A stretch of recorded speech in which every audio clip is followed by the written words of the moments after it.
অত্যন্ত জনপ্রিয় এবং অত্যন্ত গুণী একজন শিল্পী, অত্যন্ত মানবিক একজন মানুষ, সত্যি আমাকে মুগ্ধ করে। এবার অপু বিশ্বাসের প্রশংসা করলেন মেগাস্টার শাকিব খান। রিসেন্টলি অপু বিশ্বাস একটি টক শোতে গিয়েছিল, আর সেখানেই শাকিব খানকে লাইভ কল করা হয়। লাইভ কলেই শাকিব খান প্রশংসায় ভাসিয়েছেন অপু বিশ্বাসকে।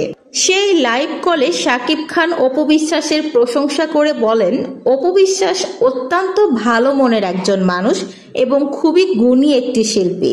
শাকিব খান আরো বলেন, দিন দিন অপু বিশ্বাসের কাজ আরো বেশি সুন্দর হচ্ছে। অপু বিশ্বাসের মন মানসিকতাও অনেক ভালো। শাকিবের এসব প্রশংসা শুনে অপু বিশ্বাস তো অবাক হয়ে যায়, কারণ অপু বিশ্বাস জানতেনই না যে এই টক শোতে শাকিব খানকে লাইভ কল করা হবে। স্ক্রিনে অপু বিশ্বাস শাকিব খানকে দেখার পর খুবই লজ্জা পেয়ে যান এবং কিছুটা ইতস্তত বোধ করেন, তবে তারপরই সাথে সাথে নিজেকে সামলে নেন।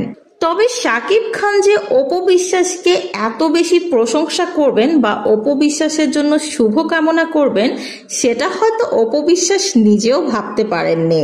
শাকিব খান বলেন, অপু আমার খুবই পছন্দের একজন মানুষ, আমার পরিবারের একজন মানুষ। অপুর পরিবারের একজন মানুষ হতে পেরে আমি খুবই গর্বিত বোধ করছি। শাকিব খান আমেরিকা থেকে বর্তমান সময়ে অপু বিশ্বাসের বিভিন্ন কাজ দেখে শুধুমাত্র প্রশংসা করার জন্যই কল করেছিলেন। শাকিব খান বাংলাদেশে কবে ফিরছেন সে বিষয়ে কিছু জানা যায়নি, তার কাছে এ বিষয়ে কোনো প্রশ্নও করা হয়নি। শাকিব খানকে শুধুমাত্র অপু বিশ্বাসকে নিয়ে কিছু বলতে বলা হয়েছিল, আর শাকিব খান যথাসম্ভব চেষ্টা করেছিলেন তার দিক থেকে অপু বিশ্বাসকে পরিপূর্ণ সম্মান দিয়ে কথা বলার। স্বামী হিসেবে শাকিব খান জনসম্মুখে অপু বিশ্বাসকে যথেষ্ট সম্মান দিয়ে কথা বলেছেন। তো ভিউয়ার্স, এই বিষয় নিয়ে আপনাদের যদি কোনো মতামত থাকে কমেন্ট বক্সে জানিয়ে যেতে কিন্তু ভুলে যাবেন না।